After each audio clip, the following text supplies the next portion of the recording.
Hola, muy buenas a todo el mundo. Bienvenidos a este tercer episodio del video podcast de Cloud Done Well, Cloud Bien Hecho. En los dos episodios anteriores se habló sobre microservicios y serverless y hoy hablaremos sobre algo que se ha mencionado en estos dos episodios y tiene la suficiente relevancia como para tener un episodio propio.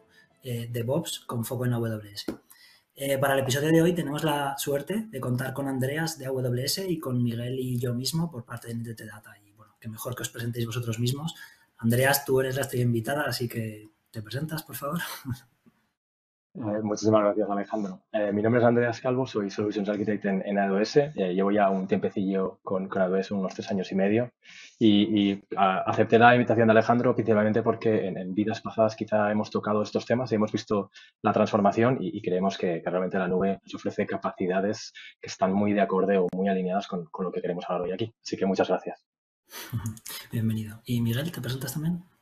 Hola, buenos días. Yo soy Miguel, soy arquitecto DevOps y arquitecto Cloud en AWS dentro de NTT Data.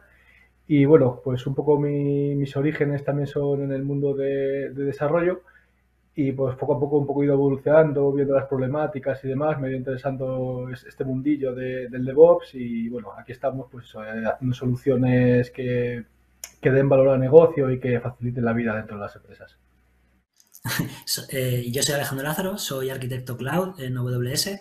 Llevo unos cuantos años en NTT Data trabajando y bueno, decir que eres arquitecto cloud para mí es como una caja de desastres, no son demasiadas cosas, o sea que puedo decir que soy arquitecto de software y arquitecto de soluciones, ¿vale? Y bueno, tengo más de 10 años de experiencia, he trabajado en un montón de clientes, con un montón de tecnologías distintas, ¿vale? Y lo que me gusta es, bueno, seguir aprendiendo cada día y seguir formando.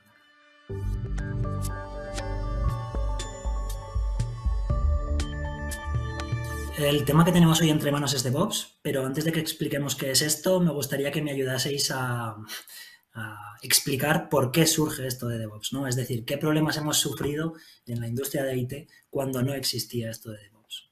Entonces, si queréis comentamos una a cada uno, ¿vale? Uno de los problemas que hemos vivido o que haya alguien vivido, no nosotros. Y empiezas tú mismo, Andreas, por ejemplo.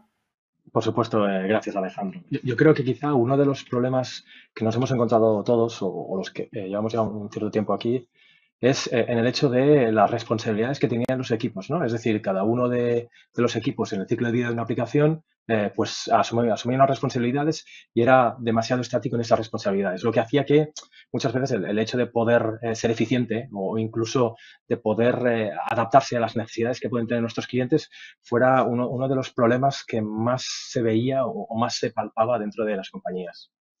Sí, yo por mi parte, uno de los mayores problemas es los problemas o dificultades que tienes para liberar nuevas versiones de código, ¿no? Es decir, muchas veces tú desarrollas algo, lo pruebas en tu local, funciona bien, pero luego le pasas el binario al equipo de operaciones y cuando cuando despliega pues no funciona correctamente.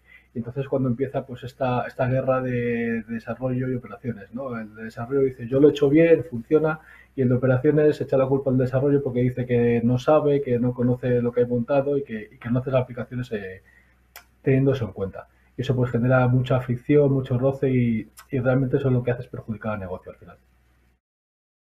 Sí, para mí este es el principal, súper relacionado. Es decir, que anteriormente se trabajaba en silos, que el equipo de desarrollo trabajaba por un lado, el equipo de operaciones por otro, no había comunicación entre ellos, ¿no? Y al final, ¿cuál era el resultado? Bueno, pues un desastre, ¿no? Al final no funcionaba, no había comunicación entre departamentos, era un proceso muy ineficiente y, bueno, muchísimas más cosas.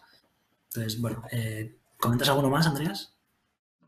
Sí, yo creo que uno de los que hemos visto más veces, está estrechamente relacionado con el que tanto Miguel como tú, Alejandro, comentabais, es que no éramos capaces de hacer pruebas del software que estábamos generando pensando en el cliente final. Es decir, pensábamos en nuestro silo, en nuestra responsabilidad, en nuestro problema, pero no éramos capaces de poder elaborar esa visión completa de lo que estábamos generando. Y hacía que muchas veces, lo que comentabas tú, ¿no, Miguel? Que yo hago mi parte, te la entrego a ti y me olvido.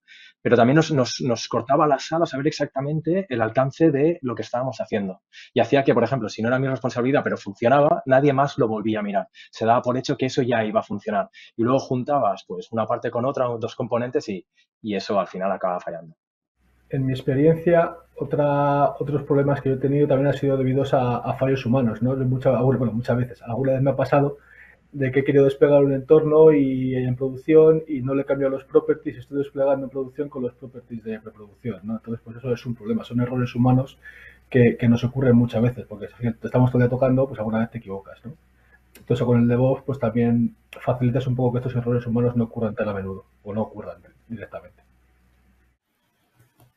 Y súper relacionado con lo que comentáis, descubrir los errores en producción, o sea, no descubrirlos en etapas anteriores de testing, no preproducción, no. Muchas veces tú subías el código a producción porque a ti te funcionaba todo anteriormente, tú mismo, Miguel, lo has dicho, ¿no? En mi local funciona, es lo típico que se decía muchísimo antes, pero bueno, la cosa es que terminaba subiendo a producción y aparecían los errores, ¿no? Y había una cultura de la culpa, ¿no? ¿De quién es la culpa? Vale, ha habido un error, pero ¿de quién es la culpa? ¿Es del equipo de desarrollo? ¿Es del equipo de operaciones? Y había ahí, bueno, no era el formato ideal de trabajo, ¿no? Y siguiendo con eso, seguro que Miguel y Alejandro os habéis encontrado con ello. ¿Cuántas veces no habéis hecho un despliegue a última hora, a las 3 de la mañana en producción, porque habéis detectado un error? Bueno, son cosas que no éramos capaces de capturar, ¿no? Y con todo con lo que estáis mencionando, era un problema. Y era un problema y tenía impacto en el negocio, ¿no? Porque a veces desde nuestro punto de vista pensamos que estamos haciendo líneas de código y no somos capaces de ver un poco más allá que realmente esto implica algo a nivel de negocio. Yo, bueno, por mí añadir simplemente, bueno, había un time to market muy lento, ¿no? Las producciones a producción no eran muy habituales, entonces cada vez que subías algo a producción había como demasiadas cosas que subir y era como súper arriesgado. Y relacionado con lo que comentabas tú, Andreas, subías a producción y había un tema también, y es que si fallaba algo había que hacer un rollback, y este rollback había que hacerlo manualmente, no había procesos automatizados de rollback, ¿no? Entonces, bueno, con todo esto que hemos comentado, yo creo que hemos explicado los principales problemas, ¿no?, que existían cuando nos implementaba DevOps. Todo esto generaba mucha frustración y, bueno, gracias a esta frustración que se generaba, a partir del año 2007 se empieza a trabajar en la idea de que los equipos de desarrollo y de operaciones empiecen a colaborar, ¿no? Y a partir del 2009 empieza este concepto, o sea, surge o se utiliza por primera vez este concepto de DevOps en lo que se terminó llamando el evento de DevOps Days, ¿vale? Y se empieza a popularizar gracias a las redes sociales y está ido creciendo hasta hoy en día. La verdad es que lo que es DevOps ha ido evolucionando muchísimo hoy en día. Y bueno, también me parece muy interesante comentar que difícilmente puede existir DevOps sin existir las metodologías de desarrollo de software ágil, ¿no? Porque al final DevOps se alimenta muchísimo de todos estos nuevos conceptos que aparecieron en el manifiesto ágil en 2001. Y ya por cerrar el tema de introducción, por poner un poco la timeline, ¿no?, los tiempos de cuándo surgió cada cosa, yo sí que quiero mencionar que en el año 2001 surgió o se creó el manifiesto ágil, aunque es verdad que las metodologías de desarrollo ágiles son anteriores, ¿vale? Y DevOps surge en el 2009. Entonces, 2001-2009 se entiende que DevOps se alimentase, ¿no?, de todas estas beneficios que tenía las metodologías ágiles, que, bueno, tampoco vamos a entrar en detalle, pero yo creo que el ciclo de desarrollo corto, ¿no?, y el feedback continuo sería como la principal ventaja que habría.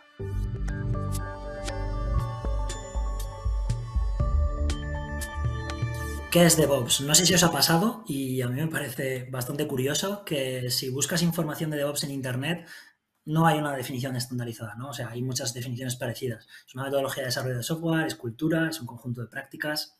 ¿Qué opináis vosotros? Miguel, ¿qué dirías que es DevOps? Bueno, para mí DevOps, más allá de lo que dice la palabra, ¿no?, de la unión de desarrollo y operaciones, es más pues como una filosofía de trabajo en la que se prima más la colaboración y la agilidad sobre las burocracias interdepartamentales o malos hábitos que pueda haber en los departamentos o entre ellos, ¿no? O sea, muchas veces enfrentamientos que vemos. Se centra sobre todo en la ruptura de silos. Es decir, yo, por pertenecer a un departamento distinto al tuyo, no tengo que aislarme completamente y no ver el objetivo final, ¿no?, que es entregar valor al negocio. Para mí eso es DevOps, ¿no? Entonces, todo esto evidentemente está muy centrado en buscar acuerdos entre áreas que satisfagan ambas partes y crear los procesos para que eso se lleve a cabo de manera lo más ágil y rápida posible, ¿no? En este punto pues entramos ya con el tema de las automatizaciones, ¿no?, que es un pilar básico de la parte de DevOps. Hacen falta herramientas que nos permitan llevar a cabo de manera unificada todos esos acuerdos acordados. Y en base a ello pues obtendremos pues muchas ventajas, ¿no?, que son, como pueden ser pues el aumento de la velocidad de despliegue, reducción del time to market, también mucha más fiabilidad, ¿no?, pues se hace todo automático, colaboración entre áreas que siempre pues une y fortalece una empresa, seguridad, etcétera. Para mí eso es mi forma de ver el DevOps, ¿no? Como has comentado, pues que cada lado te la pueden definir con ciertos matices, ¿no? Me voy a apoyar en una cosa que has mencionado porque es tremendamente importante. Es la colaboración de dos departamentos que hasta la fecha se veían como competidores y cómo esa colaboración ha hecho que realmente se desbloqueen algunos procesos internos en las compañías para realmente proveer más valor. Nosotros en AWS cuando hablamos de DevOps y totalmente de acuerdo con lo que mencionamos, al final son buenas prácticas, son herramientas, es un poco un conjunto de todo. A veces hay gente que dice que es cultura, que es filosofía, pero al final nosotros vemos cuatro grandes áreas en las cuales hay que apoyarse un poco. La primera es la responsabilidad, ¿no? Como decías, pasamos de trabajar en silos a trabajar en grupos que muchas veces son multidisciplinares, que tienes que ser capaces de coger la autonomía, que es otra de las buenas prácticas, y ser capaces de tomar sus propias decisiones. La otra es que tienen que ser conscientes como equipo de lo que están haciendo y ser consecuentes con lo que tienen que llegar a poner. Y la última de todas, y Miguel, creo que aquí has dado en el clavo, es la automatización. Es decir, si antes hablábamos de que los procesos manuales quizá eran el mal endémico que tenían antiguamente los procesos más waterfall, ¿no? Un poco más encadenados, la automatización es lo que realmente libera a esta parte del negocio. Al final, hablábamos antes, Alejandro, del time to market. Hoy en día quizá lo incluso podemos decir el feature to market, ¿no? Es la velocidad a la cual podemos llegar a impactar a nuestros clientes y cómo si antiguamente hacíamos un despliegue a la semana, ahora tenemos ejemplos públicos de gente que hace cientos de despliegues al día, con otras medidas que podemos comentar, pero como eso realmente el beneficiario de todo esto es el negocio, es el usuario final, ¿no? Y más en un mundo moderno y digital como el que estamos ahora. Yo creo que habéis cubierto bastante bien todos los aspectos de DevOps, pero bueno, por dar un enfoque un poco diferente, voy a ponerme el gorro de NTT Data, ¿vale? Y explico qué es DevOps para NTT Data, por ver también otra opinión diferente, ¿no? Voy a leerlo porque estas cosas no se pueden decir mal, ¿no? Entonces, para NTT Data, DevOps es un cambio cultural para crear un nuevo entorno de colaboración que proporcione herramientas y procesos alineados con la estrategia empresarial. Aquí, Andreas, tú nombrabas muchísimo negocio, siempre hay que tenerlo en cuenta, ¿no? En DevOps hay que involucrarlo también. Las metodologías ágiles también abogan mucho a esto, ¿no? A involucrar negocio en todas las fases de desarrollo, pero bueno. Y para NTT Data, DevOps estaría estructurado en tres pilares fundamentales, ¿vale? Que sería organización y metodología, que sería toda la parte de cultura, automatización del proceso, que sería la parte de procesos, e industrialización de sistemas, que sería la parte de herramientas. ¿Vale? Y bueno, yo creo que ya hemos visto un poco qué es DevOps, pero aprovechando que he puesto el gorro de NTT Data, comentar que nosotros somos partner vuestro, Andreas, de AWS, trabajamos con vosotros en muchas iniciativas, ¿no? Como por ejemplo esta de aquí, también por supuesto en muchos clientes, y creo que Miguel nos puedes explicar un ejemplo muy de pasada, ¿no? De uno de estos clientes con los que colaboramos. Bueno, sí, claro. El proyecto en el que yo estoy trabajando actualmente es con Renfe, en el que, bueno, estamos llegando a un proyecto en el que vamos a facilitar la vida mucho a los ciudadanos, pero bueno, tampoco puedo dar muchos más detalles. Un poco en lo referente al tema de DevOps, estamos implementando el DevOps completamente con herramientas de AWS y creo que bueno, va a quedar bastante bien y va a ser muy útil y vamos a ser capaces de liberar código y dar valor al negocio de manera ágil, ¿vale? Y bueno, por cerrar este bloque de qué es DevOps, a mí sí que me gustaría preguntaros, aunque ya se ha comentado, pero bueno, por recalcarlo, ¿qué opináis vosotros sobre los equipos de DevOps? ¿Es un nuevo silo que aparece o qué es esto, no?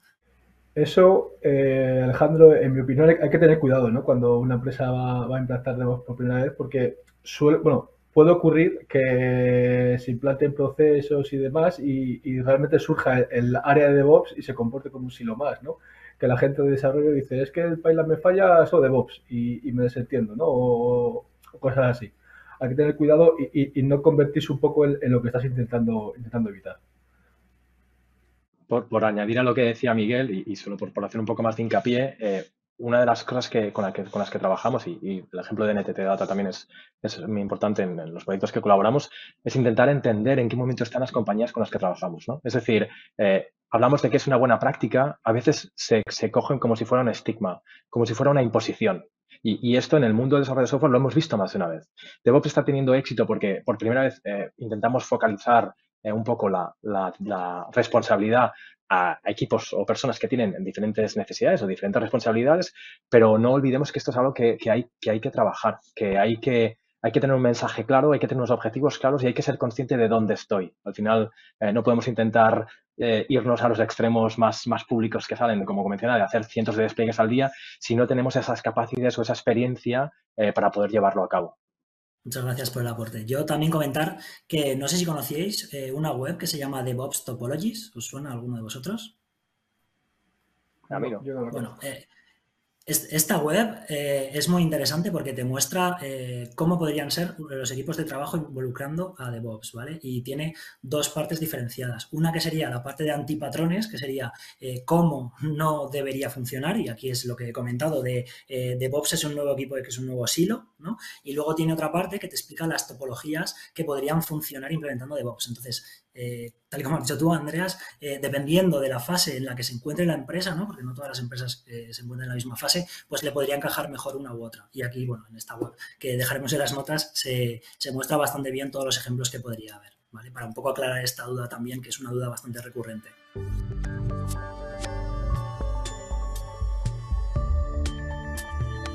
Algunas de las prácticas DevOps más importantes, que son un reflejo de la idea de automatización y mejoras continuas y que van a aplicar sobre todo el ciclo de vida de desarrollo del software, serían las siguientes. Desarrollo continuo, pruebas continuas y monitorización continua, que aplicarían todo el ciclo, automatización e infraestructura como código y toda la parte de CI/CD. ¿Vale? CI, integración continua o continuous integration, CD, entrega continua, continuous delivery y también CD, despliegue continuo y continuous deployment. Miguel, ¿nos puedes explicar un poquito más qué es esto de CI/CD? Sí, Alejandro.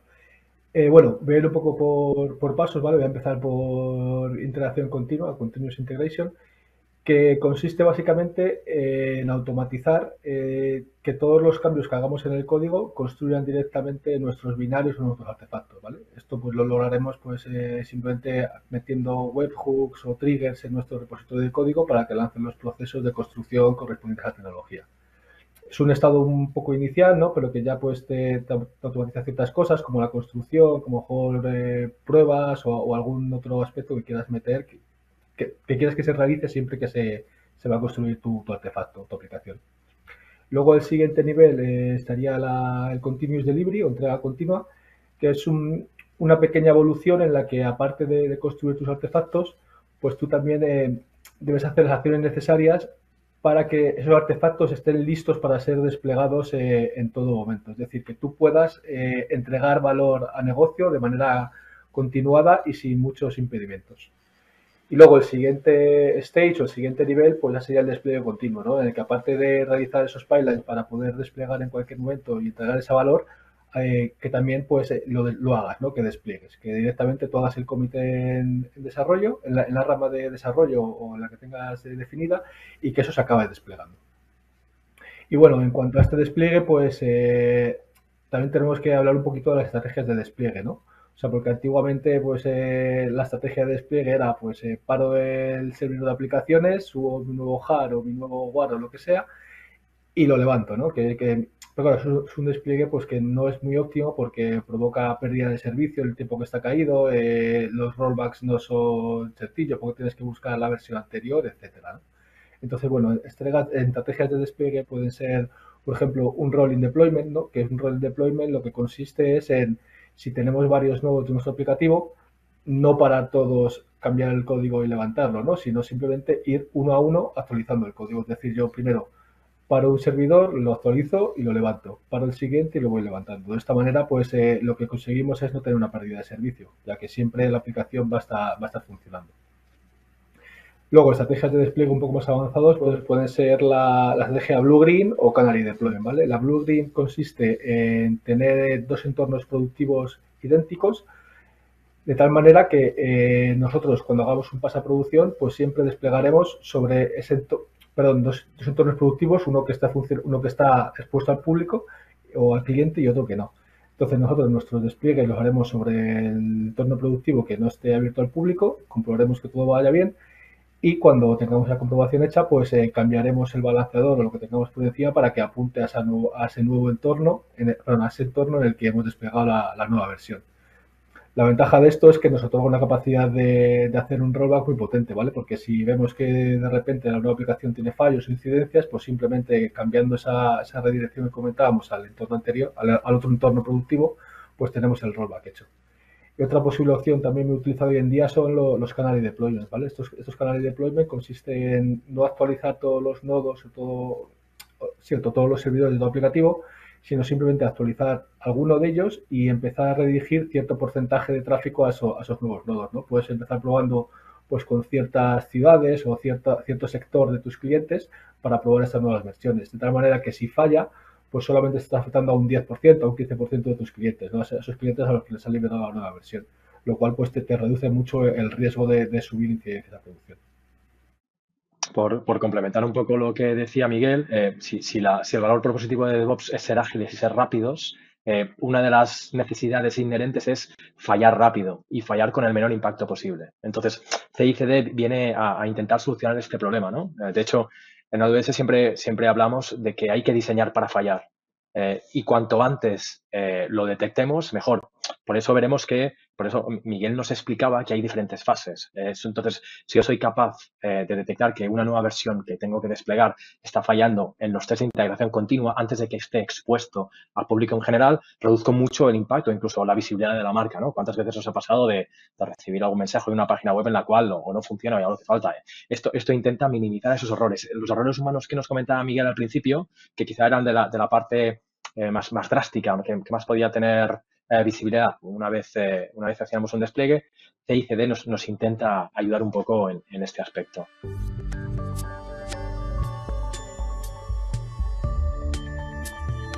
En AWS, si os fijáis, siempre hablamos de que intentamos proporcionar componentes. ¿Qué herramientas tenemos o podemos posicionar en el ciclo de vida del desarrollo de software? Pues obviamente, siguiendo lo que nos decía Alejandro, la primera parte es justamente crear código. Y el crear código lo podemos hacer con nuestra herramienta de desarrollo que tengamos por excelencia, o incluso en AWS tenemos algunas herramientas pensadas para la nube como Cloud9.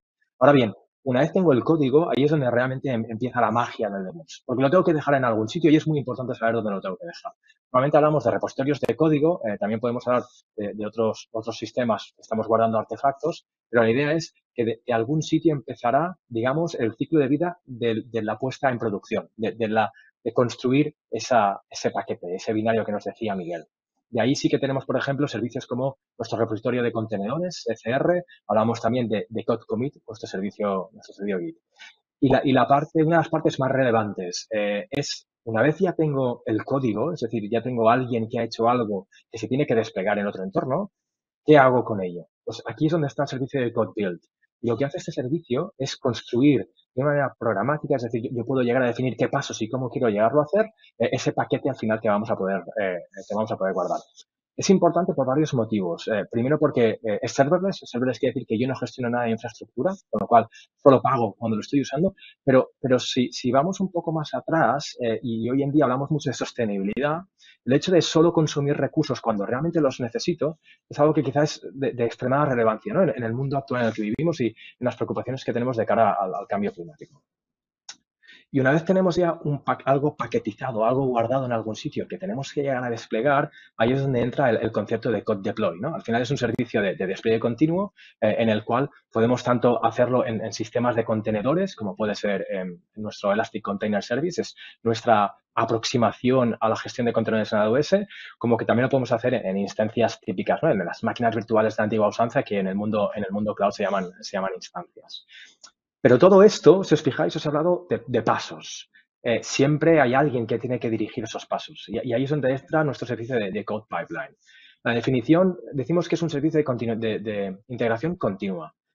Veámoslo como algo completo, porque realmente es el que se va a encargar de orquestar desde que se hace un push a un repositorio de Code Commit o a un repositorio de código hasta que realmente se hace el despliegue.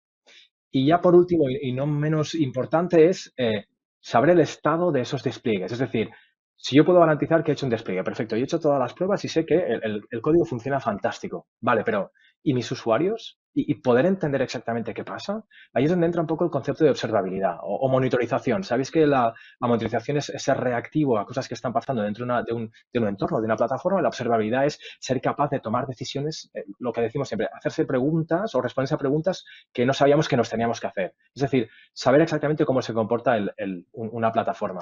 Y ahí es donde entran en bastante relevancia servicios como Xray, nuestro servicio de trazas, de poder entender cuando alguien hace una petición por dónde pasa dentro de mi código, o como por ejemplo CloudWatch, el servicio de monitorización que tenemos en la nube, o incluso, sabéis que en AWS nos gusta y confiamos mucho en el open source, colaboramos en muchos proyectos y muchas veces lo que hacemos, el valor propositivo es quitaros esfuerzo. Entonces, tenemos dos servicios específicamente para observabilidad, que es parte de Grafana, seguro que conocéis el servicio de Grafana o el servicio de Prometheus, pues existen servicios gestionados que potencian justamente ese approach.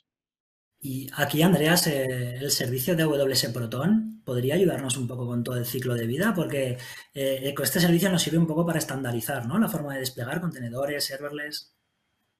Es una maravillosa pregunta, Alejandro. De hecho, sabéis que en AWS la mayoría de servicios y funcionalidades que lanzamos se basa al feedback que vosotros hacéis. O sea, realmente nos llegan peticiones y esas peticiones nuestros equipos de servicio trabajan con ellas.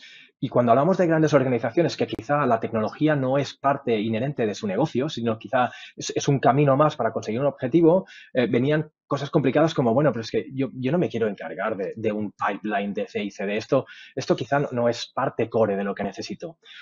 Proton intenta un poco elevar esa conversación a maneras que sean más controlables para organizaciones grandes. Entonces, ¿qué es lo que hace? Lo que hace es dejar o distribuir las responsabilidades del despliegue de aplicaciones en contenedores o en funciones como servicio en dos partes. En un equipo de plataforma que se encarga de definir lo que serían templates, y luego en equipos de desarrollo que pueden implementar esos templates. Pero inherentemente dentro de toda esta casuística va a haber un concepto de DevOps, porque va a haber un pipeline que se va a ejecutar, va a haber un origen de donde voy a coger mi código y va a haber una manera de desplegarlo. Entonces, no sé si respondí a tu pregunta, pero Proton ha nacido bajo esa necesidad.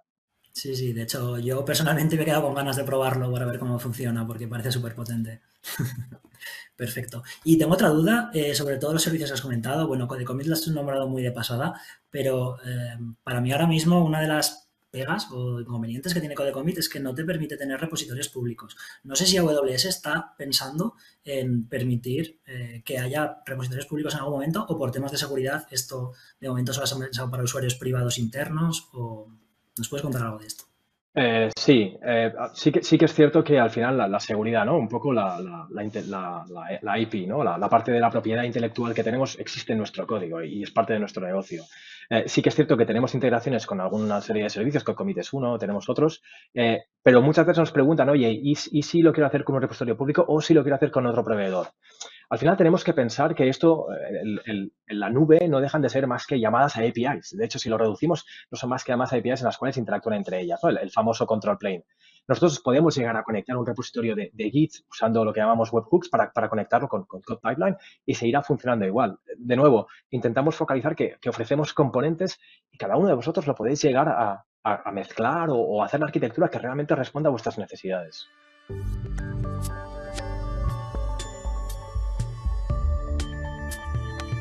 Y si nos quieres comentar algún ejemplo de Developer Tools o de integración de todo el flujo. Perfecto. En la pantalla, para aquellos que nos estáis escuchando, en la pantalla tenemos una arquitectura en la cual es una arquitectura simple, ¿no? Donde voy a tener dos entornos, un entorno de preproducción y un entorno de producción, y lo que voy a definir es un concepto, un pipeline, lo que sería el servicio de orquestación, el ciclo de vida de la aplicación, donde vamos a ir por los diferentes pasos. Y os voy a mencionar un poco, es como si nos adentráramos y fuéramos, imaginaos que vamos a hacer el ciclo de vida de un commit. ¿Qué pasa desde que alguien le da al botón de push y qué es lo que hay detrás, ¿no? Hemos hablado que lo primero que tenemos es que, obviamente, ese commit o ese código llega a un repositorio de código.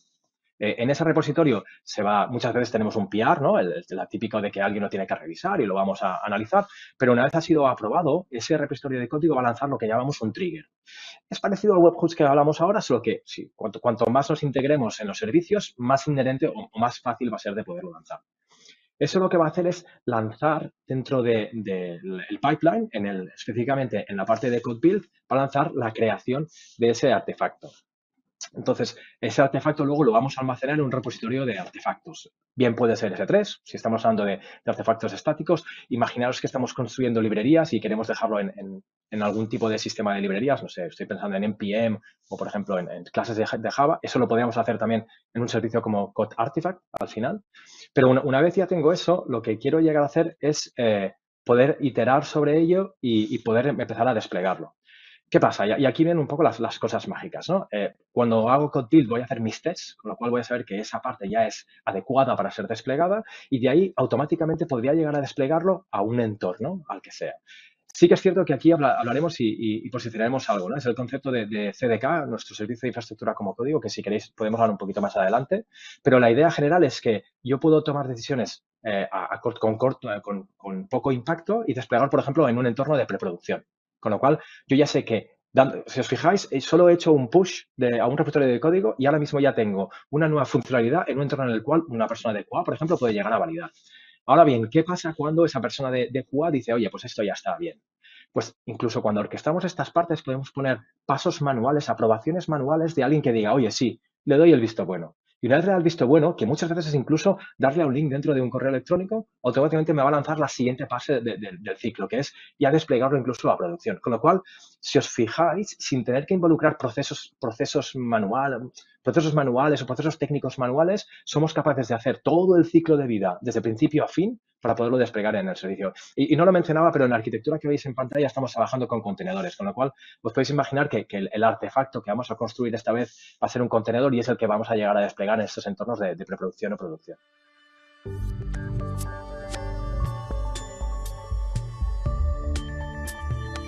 Y además, toda esta flexibilidad, Andreas, ¿no?, que ofrece AWS, lo bueno que tiene también es que se pueden integrar herramientas externas, ¿no?, como Jenkins, que acaba de nombrar, por ejemplo, Miguel, o bueno, muchas otras, ¿no? Por ejemplo, en vez de Codecommit, pues puedes utilizar GitLab o GitHub o, bueno, muchísimas más. Miguel, yo creo que tú nos puedes ayudar un poco a comentar un poco alternativas a estos servicios que ha comentado Andreas de AWS. Sí, Alejandro, o sea, aquí, bueno, me gustaría a mí, creo que es interesante ir revisando uno por uno los servicios que ofrece las Developer Tools de AWS y ver un poco sus equivalentes en otras herramientas, ¿no?, que se usan en este mundillo y ver, pues, qué ventajas nos ofrece o cómo son de diferentes o cómo son de distintas, ¿no? Entonces, bueno, empezando por los repositorios de códigos, en AWS tenemos Codecommit, como ha comentado Andreas, y un poco los equivalentes en otras herramientas pues son las multiconocidas GitLab o GitHub, ¿no? Entonces, bueno, GitLab y GitHub son herramientas muy potentes que te permiten hacer una gran cantidad de cosas, muchos controles, etcétera, ¿no? Yo creo que la principal ventaja que puede tener Codecommit sobre estas herramientas es su simplicidad y su sencillez, ¿vale? O sea, tú simplemente si solo quieres un repositorio de código para subir tu código y ya, y poder trigger algo fácilmente, creo que te da mucha agilidad y no tienes que estar a lo mejor entrando a configurar una herramienta entera como puede seguirla, porque al fin y al cabo es una herramienta o un sistema muy gordo que tienes que tener muchas cosas en cuenta para configurarlo, entre ellas posiblemente ya las identidades para entrar, ¿no? Aquí simplemente si tú ya estás trabajando con AWS y quieres un repositorio, te lo creas sencillo y punto. Y viene integrado de caja con todo el resto de servicios de AWS. El siguiente servicio a comentar sería CodeBuild, que bueno, pues un poco su equivalente sería Jenkins, ¿no? Porque es un sitio donde ejecutar código, ¿no? Y bueno, la principal ventaja de CodeBuild es que es completamente serverless, ¿no? O sea, muchas veces con Jenkins los problemas que tenemos es que tenemos que configurar esclavos, cuando se usa mucho a veces están saturados, se nos encoban los jobs. Jenkins siempre cuando va a escalarse mucho, acaba siendo un problema. Entonces, al ser completamente serverless, tú te olvidas de toda la infraestructura que haya por detrás. Tú sabes que se va a ejecutar y ya está. Y además los tiempos de ejecución de levantamiento del proceso no son largos, hay apenas unos segundos desde que tú lo solicitas está corriendo y te otorga muchísima flexibilidad. Y también son entornos muy fácilmente configurables, ¿vale? Porque aparte ya el propio AWS te proporciona unos entornos de ejecución que son muy completos y si tú necesitas algo más, pues simplemente con una imagen que te construyas la puedes usar para tus procesos. Es un proceso eso es un servicio muy completo y muy útil. Luego estaría la parte de almacenamiento de artefactos, ¿no? Que en AWS pues sería Code Artifact y sus equivalentes en otras herramientas pues podrían ser el Nexus de toda la vida o el Artifactory, ¿no? A mí lo que más me gusta del Code Artifact es la gestión de los repositorios. O sea, es un servicio muy similar, ¿vale? En el que tú tienes pues, un dominio, repositorios donde están instalando los proyectos. Lo que más me gusta es eso, la flexibilidad de estos repositorios. Porque un mismo repositorio te puede servir para almacenar tanto versiones snapshot como releases. Y las snapshot van a ser sobreescribibles y las releases no. O también un mismo repositorio te puede servir para almacenar artefactos de distintas tecnologías. Entonces, si tú quieres hacerlo con Nexus o con otra herramienta, tienes que estar tener un repositorio por cada tecnología y a veces duplicándolos por snapshot y releases. Eso me parece muy cómodo. Y otra cosa que me gusta mucho es que no tienes que usar credenciales de long term, ¿no? O sea, que sea un usuario y contraseña para siempre, sino que tú siempre te autenticas con credenciales temporales. Que eso te quita luego muchos líos cuando el equipo de seguridad pues quiere que se roten contraseñas, etcétera. Es mucho más cómodo. Luego, el siguiente servicio sería, pues, una vez tenemos los artefactos, pues sería el de despliegue, ¿no? El code deploy que ha comentado antes Andreas. Entonces, este servicio es muy flexible, ¿vale? Se integra muy bien con los servicios de AWS, como pueden ser ECS, las propias instancias que comentaba, Lambdas, pero también te permite integrarte con tus máquinas virtuales. O sea que realmente puedes hacer todo lo que quieras con él. A mí lo que más me gusta es sobre todo la capacidad que tiene para tú, digamos, crearte tus propios scripts de despliegue o también para usar unas blueprints, como por ejemplo pueden ser las lambdas, que ya de caja te proporciona el scripts para hacer despliegues, un poco lo que comentaba antes, no despliegues blue green, despliegues canaries, despliegues lineales que vayan cambiando el tráfico en porcentajes a la nueva versión. Y todo eso te lo da de caja sin que tú tengas que, digamos, picarte en un pipeline, ¿no? Que el equivalente un poco sería a lo mejor un Jenkins en el que tú te haces un Jenkins file en el que haces esta gestión de un despliegue Canary, ¿no? Pero eso siempre, pues, tienes que picártelo tú y es puede ser un poco complejo a veces. Esto te lo trae de caja. Y el último, pues bueno, pues sería Code Pipeline, que el equivalente también pues, sería a lo mejor ese posible Jenkins, ¿no? Que usas como orquestador o una Azure DevOps, bueno, otras herramientas.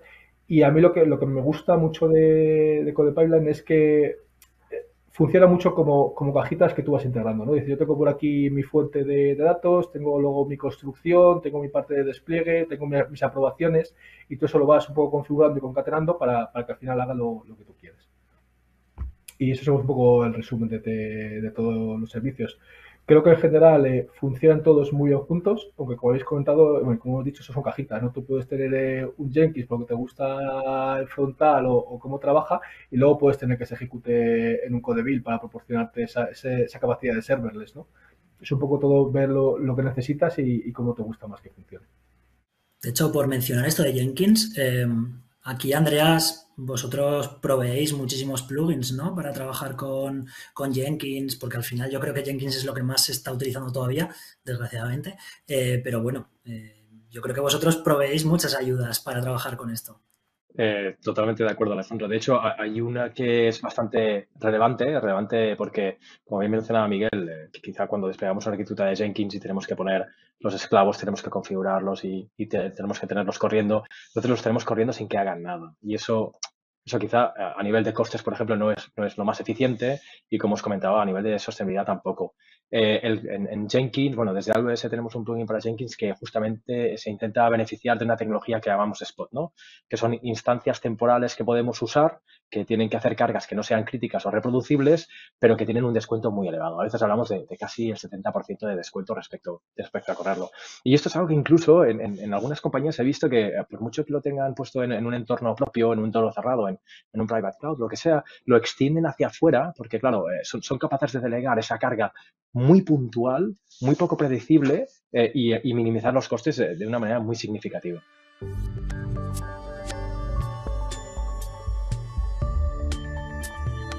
Bueno, otra de las prácticas de DevOps que hemos mencionado anteriormente sería toda la parte de automatización o infraestructura como código, ¿no? Y aquí, bueno, las ventajas de la automatización son muchísimas.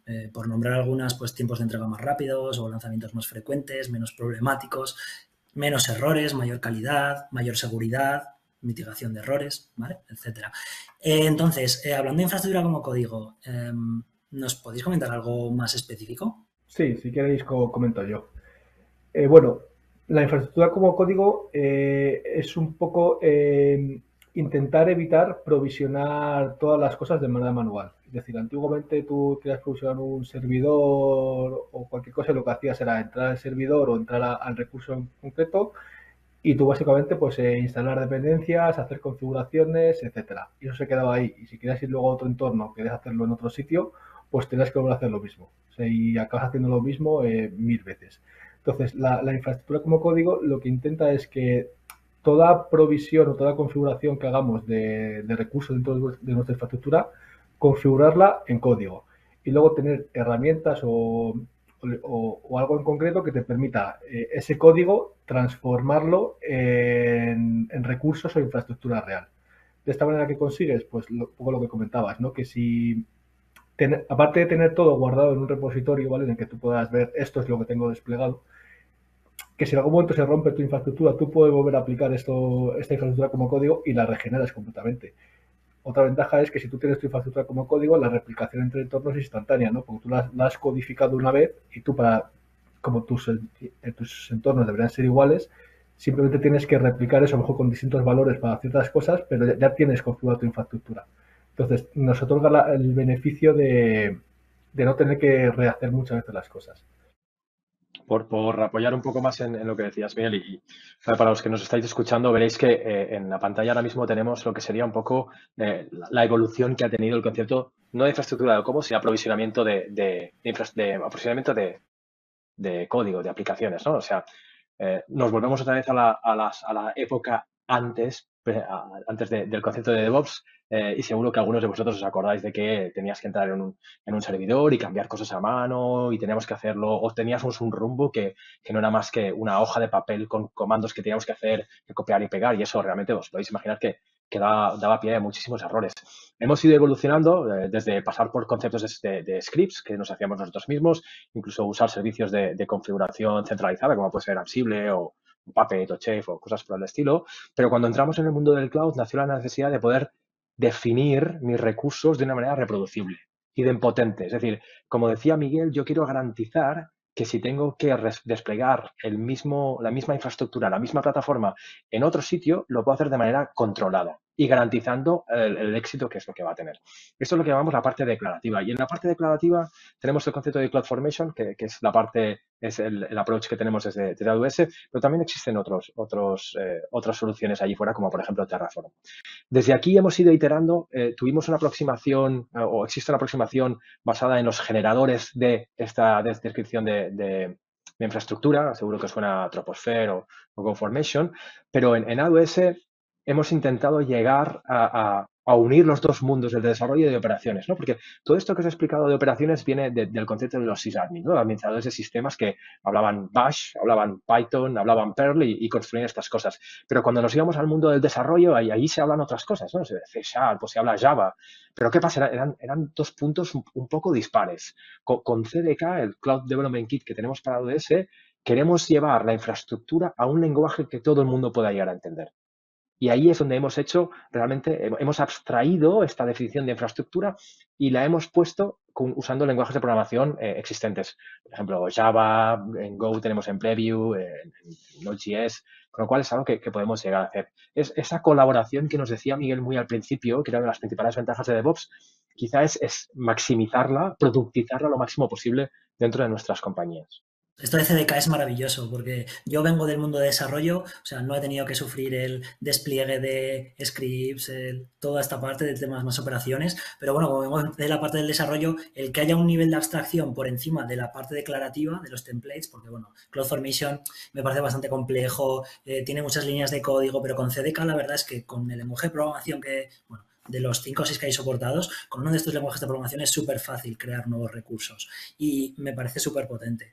Y la verdad es que, o sea, además de gustarme crear infraestructura así, es que se integra súper bien con todo el ciclo de vida del Code Pipeline, Code Build, todos estos servicios. Es súper fácil crear una pipeline de tu código CDK y que despliegue los recursos automáticamente. Al final, bueno, también es verdad que nos podemos apoyar de otros servicios, ¿no? Como por ejemplo sería SAM, bueno, no sería un servicio, pero que SAM nos permite crear infraestructura serverless, ¿no? Entonces, también me parece muy potente la combinación de CDK más SAM, ¿vale? Porque con CDK nosotros podemos crear toda la parte de los recursos de forma programática, pero con SAM podemos testear los servicios serverless, es decir, podemos testear nuestras lambdas desde nuestro local y esto me parece súper potente. ¿Vosotros podéis comentar también alguna experiencia que hayáis tenido, no sé si con CloudFormation, con Terraform o con algún otro lenguaje de infraestructura como código? Sí, o sea, yo más que lo habéis comentado de CDK y Terraform, que los he tocado un poco de pasada por alguna cosilla, perdón, CDK y CloudFormation, que los he tocado un poquito de pasada por alguna cosilla que he tenido que hacer, con el que estoy más habituado es con Terraform, ¿vale? A mí sí que es cierto lo que comentas de Alejandro, de la facilidad para los equipos de desarrollo de usar CDK, ¿no? Porque al fin y al cabo hablan un lenguaje que ellos mismos hablan. Pero a mí, por ejemplo, la estructura declarativa que tiene Terraform me parece también muy potente.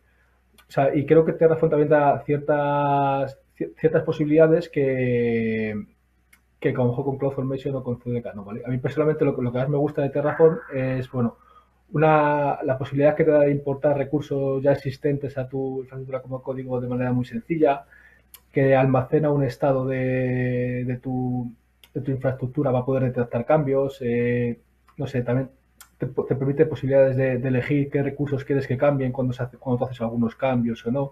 Me parece una herramienta también muy potente y que merece la pena echar un ojillo. Miguel, por complementar un poco y yéndome un poco más para atrás, al final siempre decimos que intentamos escuchar qué es lo que quiere el negocio, ¿no? Lo que quieren los equipos. Y una de las cosas que hemos lanzado últimamente es el soporte de Terraform para CDK. ¿Y eso qué quiere decir, no? Que entendemos la necesidad de algunos equipos de usar Terraform como su herramienta de infraestructura como código, pero también entendemos la necesidad de unir el mundo del desarrollo y que no tengan que aprender un nuevo lenguaje, ¿no? Que quizá va a ser o muy puntual o un poco específico para algunas necesidades. Entonces, con CDK puedes llegar a unir esos dos mundos y al final acabar generando esos templates declarados de Terraform y reutilizarlos, ¿no? De verdad, volvemos a lo mismo, a unir mundos que son un poco dispares para que hagan cosas comunes y que realmente aprovechen y aporten valor en este caso, al despedir aplicaciones como son estas.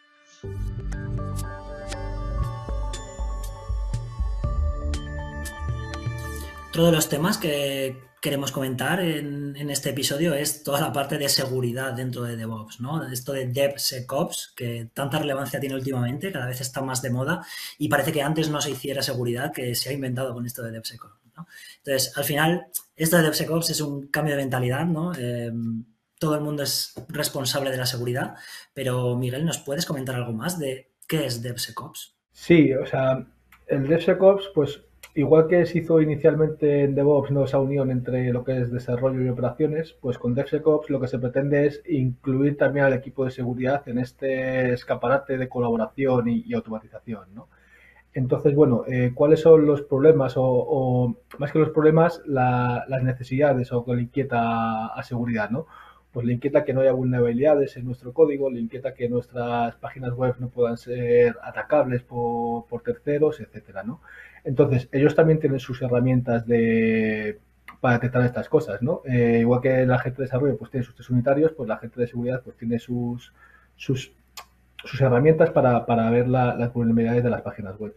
Entonces, yo creo que el DevSecOps lo que intenta es hacer ese shift to the left de todos estos problemas, ¿no? Trasladar esos problemas que tienen seguridad al inicio del desarrollo para que luego no sea tan traumático al final, ¿no? Porque yo, por ejemplo, me he encontrado las situaciones de ir a llevar una nueva página web a producción a 2 semanas y de repente le pasan esta herramienta y me dicen, pues es que la nueva web no tiene bien configurado el core, es vulnerable a ataques cross-site scripting, etcétera, no CSRF, todos estos que seguro que todos nos hemos encontrado una vez, ¿no? Pues entonces, lo que busca el DevSecOps es, de manera programática, pasar estos análisis en las primeras fases del desarrollo de un aplicativo, para poder, para no encontrarnos con estos problemas al final. Luego, evidentemente, también otros muchos, estos un poco los más principales, ¿no? Otros aspectos como ver que en el código pues no tengamos contraseñas de base de datos expuestas, ese tipo de acciones de seguridad. Y de nuevo, Miguel, por apoyarme un poco en lo que decías, al final la idea es intentar detectar esos no vamos a llamar misconfiguraciones, pero este tipo de errores que puedan tener algún tipo de afectación lo antes posible, ¿no? Por ejemplo, antes hablábamos de las herramientas de CI/CD, una de ellas es el repositorio de contenedores, ECR. Entonces, hoy en día, si os fijáis, hablamos mucho de microservicios, ¿no? Unidades atómicas de negocio que tienen que ser portables, que tienen que ser extensibles, que tienen que ser gestionadas por un único equipo. Y usamos el concepto de Docker o como la tecnología o en el concepto de contenedores. ¿Qué pasa? Que al final el Docker, imaginaros que es como si fuera un pequeño sándwich de capas de diferentes partes. Tenemos que garantizar que todas estas capas realmente cubren con la seguridad que nosotros necesitamos. ECR, nuestro servicio de contenedores, nos da esa capacidad. Entonces, cuando hablamos del code build y estamos generando ese artefacto, podemos orquestar que también se haga un análisis de esas capacidades.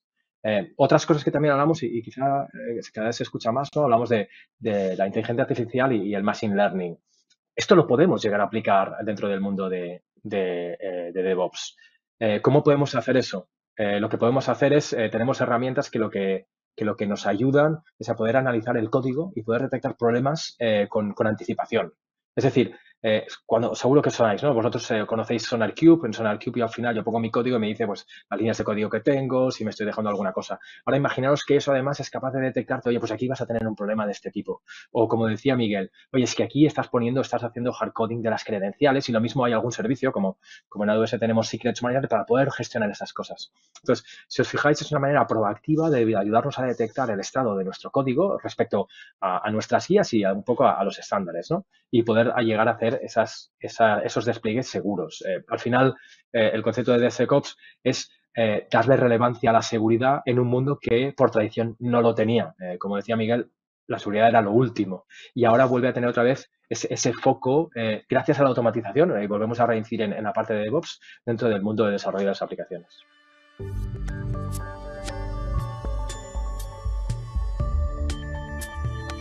Lo que parece que está claro que DevOps ha ido evolucionando desde que se creó y han ido surgiendo nuevos conceptos, ¿no? Como MLOps, DataOps, GitOps. ¿Podemos comentar un poquito qué es esto de GitOps? Miguel, ¿me puedes ayudar, por favor? Sí, claro. Bueno, GitOps es un concepto un poco similar a lo que hemos hablado de infraestructura como código, ¿vale? Que significa tener toda la configuración que pueda tener tu arquitectura o tus sistemas, tenerla almacenada como código y que siempre que tú hagas cambios en ese código que tú tengas almacenado en un repositorio de Git o lo que sea, que automáticamente eso se replique en tu infraestructura. Y viceversa, ¿no? Es decir, si tú en tu infraestructura realizas algún cambio manualmente, de alguna manera ser capaces que ese cambio se traduzca a código y que se comitee a tu repositorio, ¿vale? Para poder tener para poder tener identificados qué recursos tienes o qué cambios se hacen, ¿no? Entonces, esto está muy orientado al mundo de Kubernetes, ¿no? Porque en Kubernetes pues todo lo que creamos se crea con YAMLs, entonces tú puedes tener muy identificado en base a ficheros todo lo que tienes en tu clúster, ¿no? Entonces, bueno, definiría GitOps pues, como una manera de tener paquetizado e identificado todo tu negocio y tener la capacidad de desplegarlo ágilmente, ¿vale? Entonces, todo eso también pues, te proporciona a lo mejor un punto centralizado para poder dar valor a tu negocio. ¿Cómo podemos conseguir esto? Pues bueno, como digo, eso está donde mejor se puede aplicar es en Kubernetes, en el que podemos tener unos operadores que constantemente van a estar escuchando de nuestros repositorios de Git para ver si nosotros hacemos un commit y aplicar ese commit que hayamos hecho al propio clúster. Y viceversa, va a estar escuchando siempre las APIs de Kubernetes para que si hay algún cambio en algún recurso, pues él va a tener identificado a qué repositorio de Git tiene que comunicarse y lo que va a hacer va a comitear esos cambios al repositorio. Entonces, bueno, esto que he comentado es un poco orientado a Kubernetes, pero bueno, también podemos orientarlo a otros mundos como puede ser el AWS, ¿vale? Yo, por ejemplo, lo que intento hacer siempre es, a través de la infraestructura como código, tener ciertos repositorios de Git en el que está esos parámetros, esos valores de configuración que van a aplicar a ciertos templates de IAC, ¿vale? Entonces, lo que tengo hecho es que siempre sobre esos repositorios tengo trigueados unos pipelines que lo que van a hacer es se van a descargar el template correspondiente de IAC y lo van a aplicar en la infraestructura, ¿vale? Será una especie de dos solamente unilateral, ¿no? Digamos, desde el repositorio de código hacia la infraestructura, pero que funciona realmente y cumple este concepto del GitHub, ¿no? De tú tener todo configurado en tu repositorio de código, cambiar solamente ahí, no hacer cambios a mano y que eso automáticamente se replique en tu infraestructura. El proceso inverso, ¿no? En AWS será un poco más complicado porque no tienes ese operador que pueda estar escuchando las APIs. Una opción así un poco que se podría inventar, ¿no? Sería estar escuchando el API de CloudTrade para ver qué cambios se van haciendo y de alguna manera tener identificado dónde tienes almacenado en tu repositorio de Git para pushear esos cambios, ¿no? Pero bueno, sería algo bastante complejo y que habría que darle una vuelta grande. Por apoyarme un poco en lo que dice Miguel, hay cosas muy relevantes, ¿no? Y de hecho, imaginaros la grandeza que es tener toda mi aplicación y toda mi infraestructura en un repositorio de código donde además puedo aplicar versionado, donde ese típico PR que mencionamos antes que nos hace un trigger, imaginaros que ese PR lo que va a hacer es desplegar más infraestructura y que realmente todo el mundo es capaz de verlo. O sea, qué maravilla es que yo siendo desarrollador me lea una clase que me va a desplegar la infraestructura y entienda exactamente en qué puntos y cómo y de dónde se va a nutrir y los parámetros que decía Miguel, de dónde van a venir y cómo puedo modificarlos. Esa estandarización de cómo trabajar nos va a hacer que tengamos una consistencia en esos despliegues, incluso cuando trabajamos en local, porque no olvidemos que la idea que os decía de poder tener estos cambios idempotentes también se aplica durante el ciclo de vida. Yo como desarrollador quiero ser capaz de trabajar con la misma infraestructura que va a tener el entorno de producción al final, ¿no? Y volvemos otra vez al principio. La idea es fallar rápido y hacer rollback rápido. Entonces, si lo tengo todo centralizado y soy capaz de, usando mi sistema de, no sé, como con Jira o algún sitio, de poderlo identificar, poderlo trazar, poder tener todo el contexto de qué es lo que está haciendo en aquel momento, realmente puedo llegar a minimizar el impacto de las acciones que estoy haciendo o incluso tener el control absoluto de lo que estoy haciendo. Genial. Muchas gracias. Yo, bueno, por complementar lo que habéis comentado, básicamente en GitOps, Git es la fuente única de la verdad, ¿no? Y Git y GitOps es el camino para implementar el despliegue continuo, ¿no? Es decir, que tú hagas el commit y que automáticamente se te despliegue todo, que es lo que habéis dicho perfectamente. Entonces, me parece interesante comentar la diferencia entre DevOps y GitOps, ¿no? Y simplemente DevOps podemos decir que implica un cambio en la organización, ¿no? Para que la gente trabaje conjuntamente y que GitOps sería una técnica para implementar esta parte de despliegue continuo, ¿no? Por matizarlo un poquito. Y tal y como habéis comentado, también me parece muy importante comentar que GitOps no es algo que únicamente se aplique a contenedores, ¿no? O a Kubernetes, pero sí que es verdad que en este mundo como que funciona mucho mejor porque hay operadores específicos que te permiten, bueno, funcionar mucho mejor, ¿no? Y en plan, pues desplegar todo y cumplir con todas las prácticas que te comento.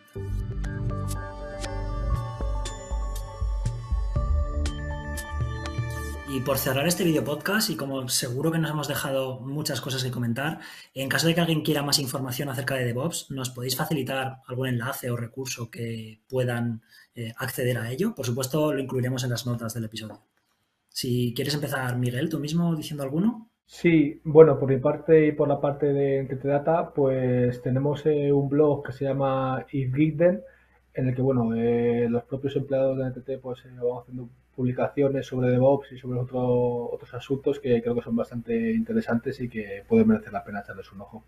Y si no, también en la propia web de NTT Data, pues podréis encontrar más información. Genial. Y Andreas, ¿nos comentas tú alguno? Sí, por supuesto, Alejandro. Nosotros en AWS tenemos una página específica para la parte de DevOps, donde explicamos un poco nuestras aproximaciones y nuestras herramientas. Y de la misma manera también hacemos a veces anuncios de nuevas novedades o hacemos arquitecturas de referencia enfocadas a DevOps, ¿no? Por ejemplo, cuando hacemos algún lanzamiento intentamos explicar el por qué, cómo afecta y cómo lo podéis llegar a utilizar. Genial. Y yo, bueno, recomendaría DevOps Institute, que no sé si lo conocéis, pero al final es una comunidad de aprendizaje continuo sobre las prácticas de DevOps que van cambiando día a día, ¿no? Y además te permite, bueno, certificarte y capacitarte mucho más en todo esto de DevOps. Y yo creo que sin más ya nos despedimos. Muchas gracias a todos y nos vemos en el siguiente.